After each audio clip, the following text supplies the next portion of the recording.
Hi, I'm Michael Woods, Chief Scientist at the Asian Turfgrass Center. This is a presentation called Humbug, How Much Coring and Sand Top Dressing is Really Necessary. I gave this presentation last week at the ATPI conference in Galway, Ireland. This presentation is really interesting for me. So if you weren't there and are interested what we talked about, I record this so you can watch it. And if you were there and you want to review some of these slides or review some of the things that were discussed, I record it so you can watch it also. This particular picture of a green being cored in Hokkaido, Japan, is something that I used to show in presentations as kind of a lead-in to discussing how much coring was necessary. When we are managing golf course putting greens or managing any kind of turfgrass surface on which ball sports are played, we want to have 100% grass cover. We want to have some expectation of that continuing, meaning we don't want the grass to die. And we want to have good ball roll and good ball bounce for that particular surface. That's what we're trying to achieve. The way that that is done is by managing the organic matter, or a big part of achieving that is done by managing the organic matter. And we can consider that organic matter will go up. We will increase growth in organic matter with more nitrogen fertilizer and with more irrigation, with more water. And we can expect to reduce organic matter by sand top dressing, core aerification, solid tine aerification, and verticutting. Solid tine aerification doesn't physically remove any organic matter, but I expect that by increasing the air content in the soil, it may speed up mineralization in some cases, and many people will use solid tine aerification events to put sand top dressing down into those holes. So for that practice, I think it has the potential to reduce organic matter. I think it's interesting to consider what I used to do, because I used to recommend something completely opposite, or let's say quite different than what I recommend today. What I used to do, and this is from a presentation that I gave in March 2014 in Pune in Western India. I gave a presentation about organic matter management, and I said that for high performance greens, we should control the growth to be as slow as possible. But I recommended applying sand at a rate of at least 12 millimeters of sand, which is 12 liters of sand per square meter. It's 190 tons of sand per hectare. It is 40 cubic feet of sand per 1,000 square feet. That's what I used to recommend at minimum. And I also said that we should remove with tine size and tine spacing. So I'm talking about hollow coring now. I recommended 20% of the surface area be removed every year. And my idea was that if we remove that amount of material, then every 5 years or so, we would basically replace the upper part of the root zone and have a new surface, a new growing medium for the grass to grow in. That's what I was recommending, pretty much standard for everywhere. And the reason why I was recommending that, I was basing it on this article from the Green Section Record, Aeration and Top Dressing for the 21st Century. I really loved this article. It's on my list of 5 articles every greenkeeper should read. And I thought this was great because it gave research-backed recommendations for the quantity of top dressing sand and the amount of aeration that should be done in order to successfully manage organic matter. And I used to recommend that. And that is something that is slightly adjusted now. Adam Miller and Todd Lowe wrote an article, Managing Organic Matter in Putting Greens. This was from 2016, and I've got a few quotes from that article, which is a kind of an updated version of that other one from early in the 21st century. They say that the underlying problem is often excessive organic matter just beneath the putting surface. Core aeration, verticutting, and top dressing are the primary agronomic practices used to manage organic matter, but they are disliked by most golfers. I have often ignored the disliked by most golfers part, or downplayed that, because I used to recommend that we have to keep the grass alive. We need to have 100% grass cover, and we need to have some expectation of that 100% grass cover continuing. So in order to do that, I thought that we needed to apply at least 12 millimeters of sand, and to do at least or have a target of 20% surface area removal, recognizing that that is a lot of holes over the course of a year, and maybe we can't do that much. So realistically, maybe 10 to 15%, but we're always shooting for 20% of the surface area removed. Another quote from that article: there are many agronomic programs that influence the playability and health of putting greens, but organic matter management is arguably the most important.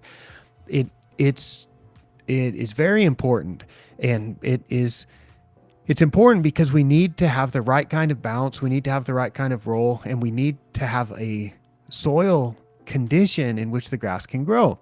So how we're going to achieve that, we need to manage the organic matter. They note in the article that organic matter accumulates when programs that dilute organic matter are not keeping pace with organic matter production. And I used to think that the way to keep pace with organic matter production was to apply that amount of sand, 40 to 50 cubic feet of sand per 1,000 square feet. It's 190 to 200 and some tons of sand per hectare, or 12 to 15 millimeters. I thought that was kind of the ballpark number that we were shooting for. So they say that if you apply 0.5 to 1.5 cubic feet per 1,000 square feet every 7 to 14 days, that will effectively dilute organic matter throughout the growing season. And it turns out that that is 0.15 to 0.45 millimeters of sand every 7 to 14 days. I try to use both United States customary units and some metric units, so anybody watching this all over the world can make sense of these numbers. This is an excellent article, Core Aeration by the Numbers, by Hartwigger and O'Brien. And in Miller and Lowe's article, they also reference that. They reference those articles that I've shown.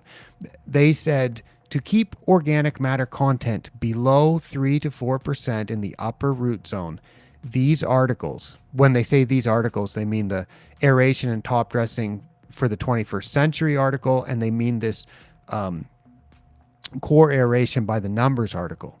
They say that these articles recommend core aeration treatments that impact 15 to 20% of the putting surface each year, and top dressing programs that incorporate at least 40 to 50 cubic feet of sand per 1,000 square feet annually.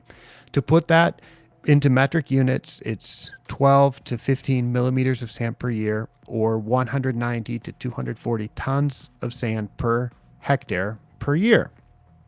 Remember, that's what I was recommending as recently as 2014.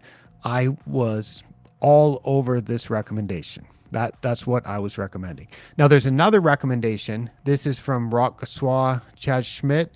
They did a research project, and they surveyed golf courses for organic matter content and what the maintenance practices were all over the United States.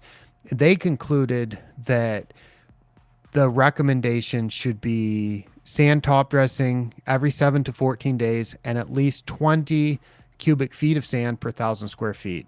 That will successfully manage soil organic matter.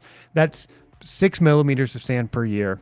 That's 100 tons of sand per hectare per year. The thing is with these recommendations, though, you'll notice that these amounts are not really adjusted by grass type. They're not adjusted by climate. They're not adjusted by what type of facility you want to manage. They're pretty general. I love those kind of things, though. I really was attracted by, or enticed by, the simplicity of these numbers, and by by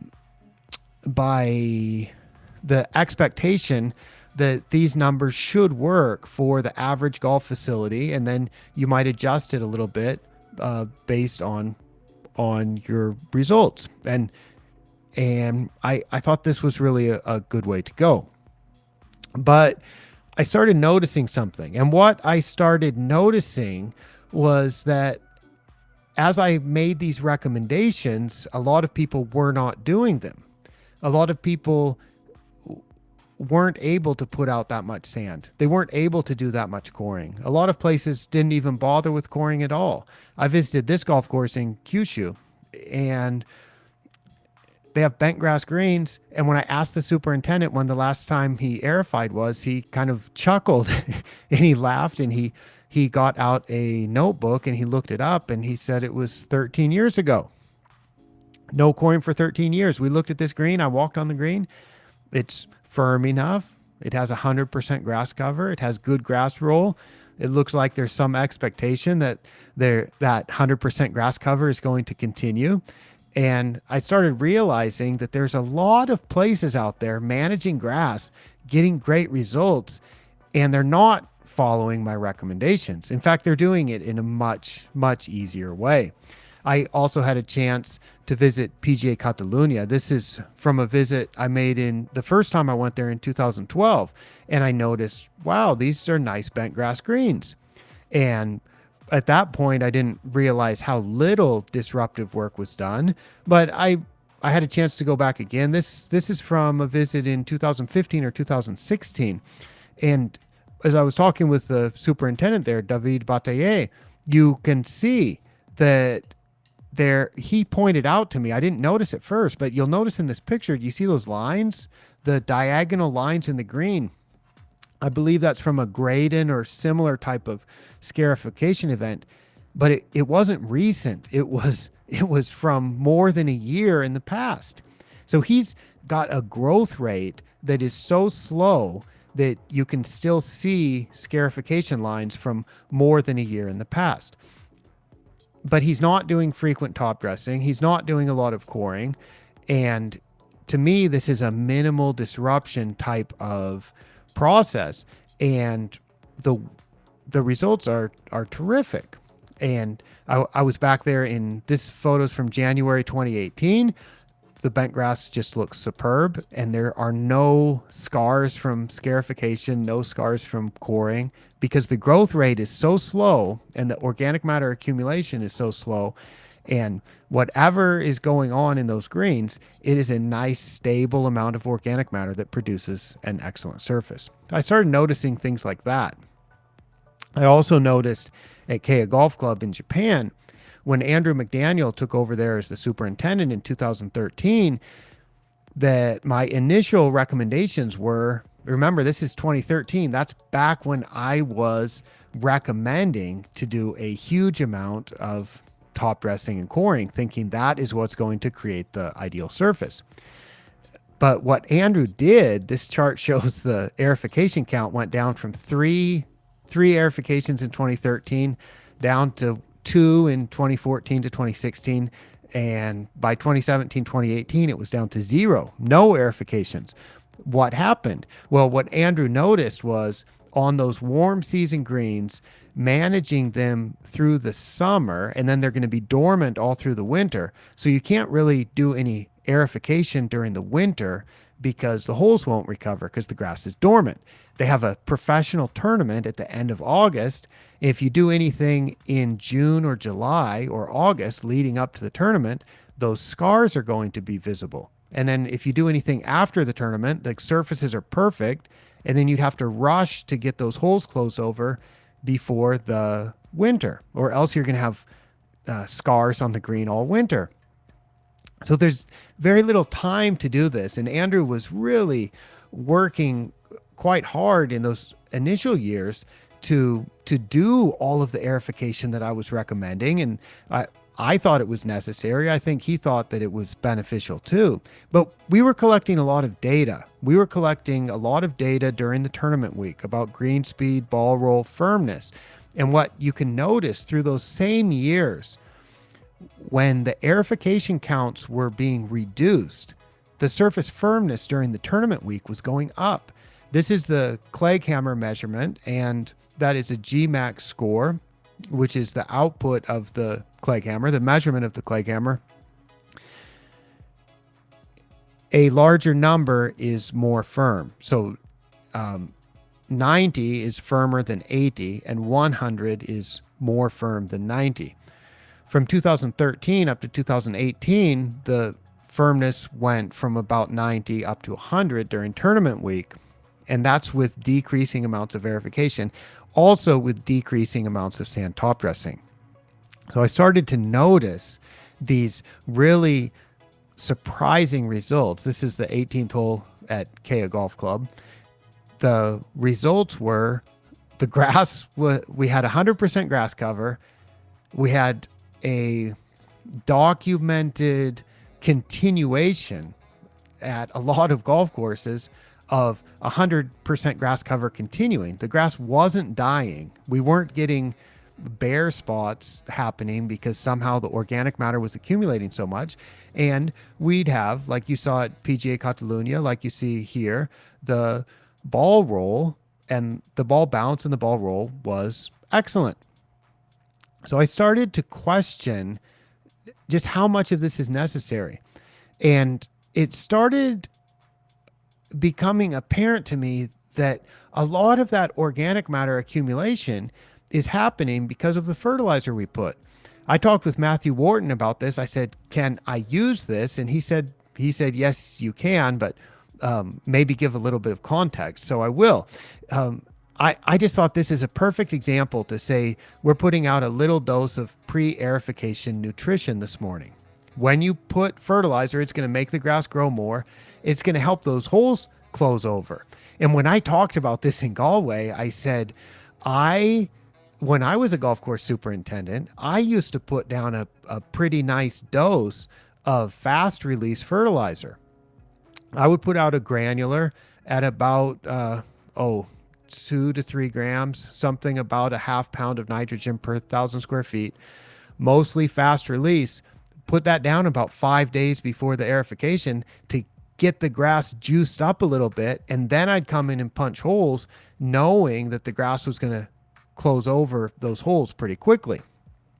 Now, Matthew said that he's been putting a relatively low amount of nitrogen over the past few years on the bent grass greens at Carolina Golf Club. And because of that, the growth rate is already established quite slow.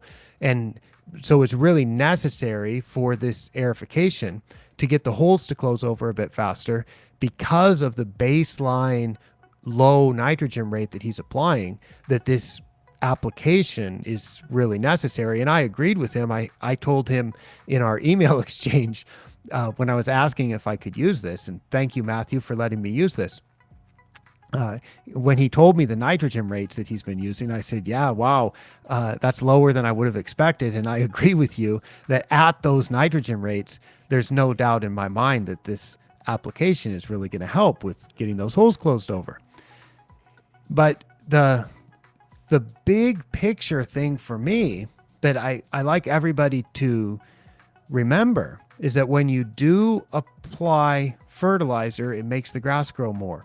And when the grass grows more, it produces more organic matter. So we have to think about how we do that balance between the necessary growth and the organic matter accumulation and the amount of coring and top dressing that's necessary in order to manage it.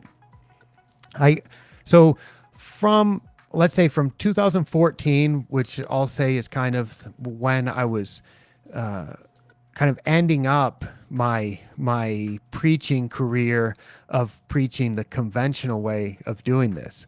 And sometime around 2014, 2015, I started thinking differently about it. And one thing that came with that, in addition to observing what was happening on golf courses around the world as I visited those, I started rereading some of the research.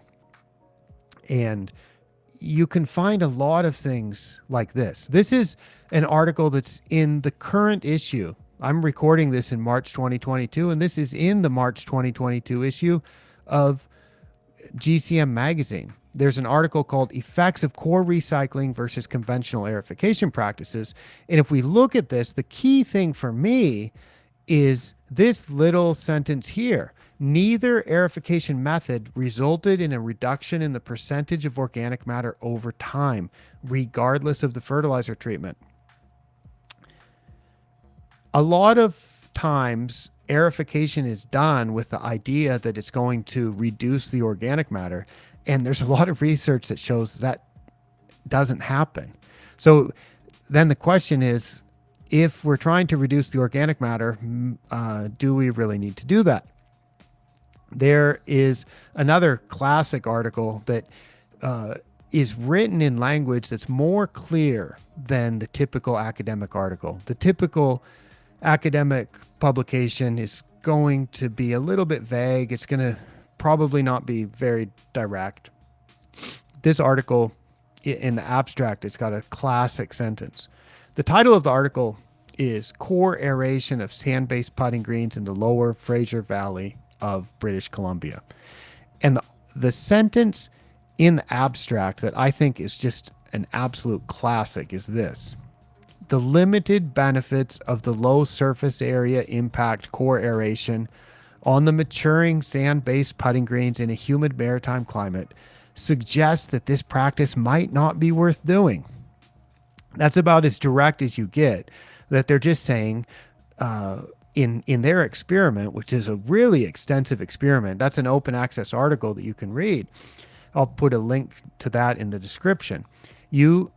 If you read that article, you can see how extensive the experiment was. They're basically saying it didn't have any beneficial effect. So it suggests that this practice might not be worth doing. Of course, they confine it to the scope of their experiment, which is the proper way to do in their climate, in the particular type of putting green that they're dealing with. And it seems like a more, what would we say, a more variable or a more complex approach to this problem might be useful rather than the blunt force approach that I used to recommend from that slide that I showed in from my 2014 presentation, for example. And I did a lot of that over the years of just saying, we need to put this much sand, we need to remove this much material. And then it turns out if I reread the research and look at the fine print, or just look at things that I glossed over before, that I missed, we can find some really interesting things. This is a really interesting article by Irvin and Nichols, and this is, I believe, from the 2011. What is it? Is it the volume, the 2011 volume of the USGA's Turfgrass and Environmental Research Online TIRO publication, and in the photo at the start, it says that this suggests that you should remove 15 to 20% of the surface area by coring every year. And that's the result I was looking for. So I would say, okay, I kind of cherry picked that result because that's what I was looking for in this article. I reread this in 2020 and I noticed something else. When I reread this in 2020, I noticed this sentence. It says, visual quality ratings at various dates in 2008 and 2010 show that the control plots, which were sand top dressed only, did not suffer summer decline as might be expected without core aeration or deep verticutting for 3 consecutive years.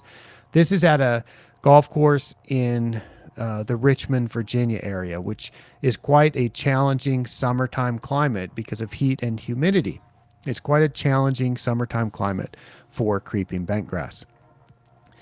So when I read that the first time, I picked up on the idea that this research was supporting the need to do 15 to 20% surface area removal by coring every year.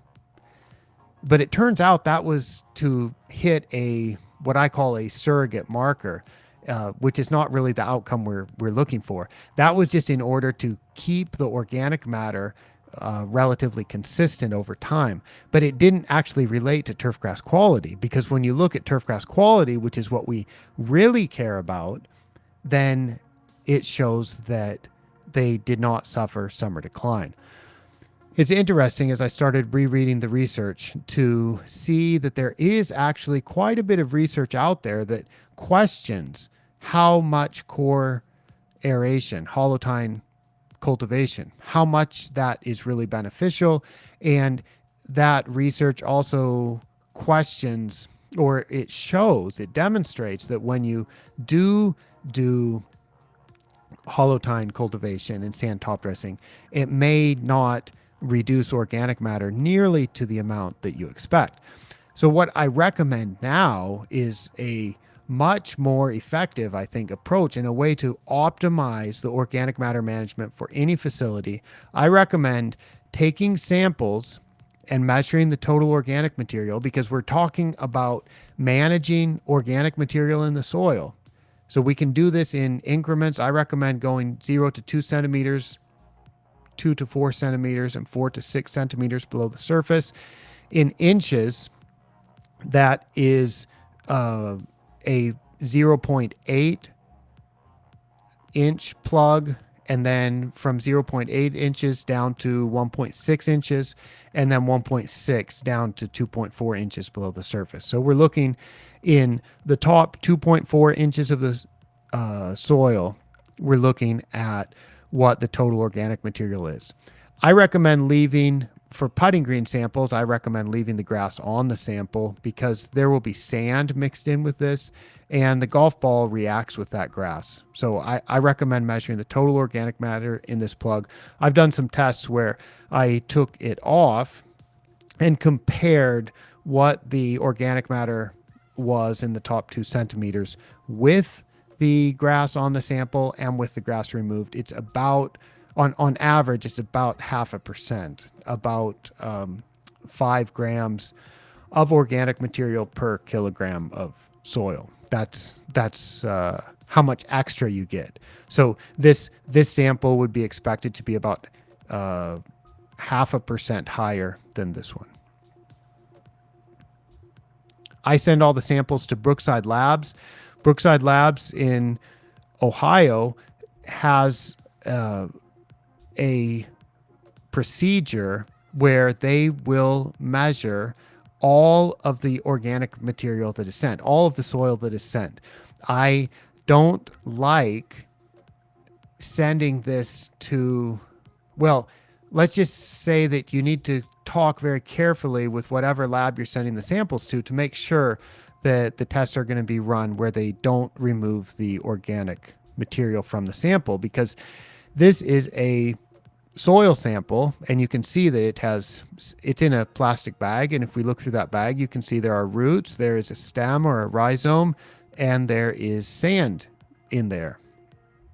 And for a typical soil test, that will be passed through a screen first, and all this organic material gets removed.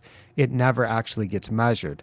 So you have to do a special kind of test. I've done some other presentations or some other plenty of writing on my website about the difference between these two tests. I won't elaborate on it, but you want to measure everything to do what I'm recommending now. You can do these at different temperatures. Basically, they're in a crucible. Across the top, there are samples that are burned at 360 degrees. The first photo is prior to going in the muffle furnace. The second photo, the one in the middle, is after the muffle furnace, but prior to stirring. And then the final photo is after stirring the sample, the one at the right.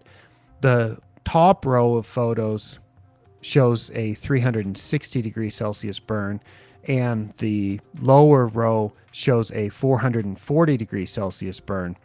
What I think is quite nice for me is the way that the sample looks after burning at 440. It turns the organic material completely to ash.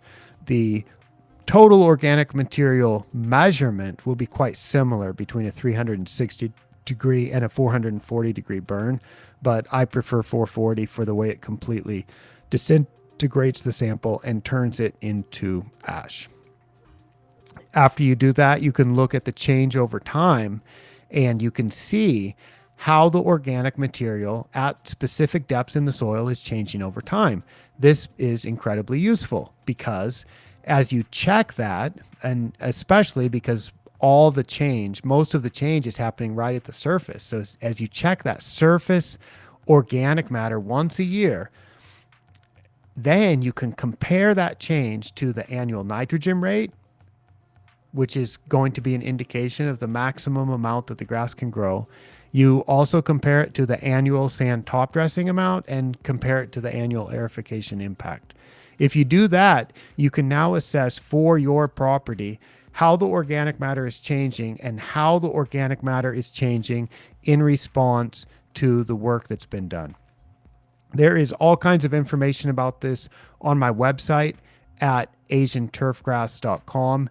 And I hope that you enjoy this rapid, rush through presentation about Bah Humbug, because I would have said Bah Humbug myself. If you told me in 2014, when I was up in front of an audience in India, giving that presentation, and that was the type of presentation that I used to give back then, just saying these are the standard amounts of sand that should be applied, and it's a lot. These are the standard amounts of organic material that should be removed by coring, and it's a lot. I used to say that, 12 to 15 millimeters of sand, 20% surface area removal. That's what I was recommending. If you would have told me back then that there is this alternative way, and in some cases, the best results are possible with tiny amounts of sand, with less than those recommended amounts, that less sand and less coring is actually better than more, I think I would have said, bah, humbug. And so that's why I call this presentation that. Thank you for watching. And as always, get more information at my website, asianturfgrass.com. Thank you.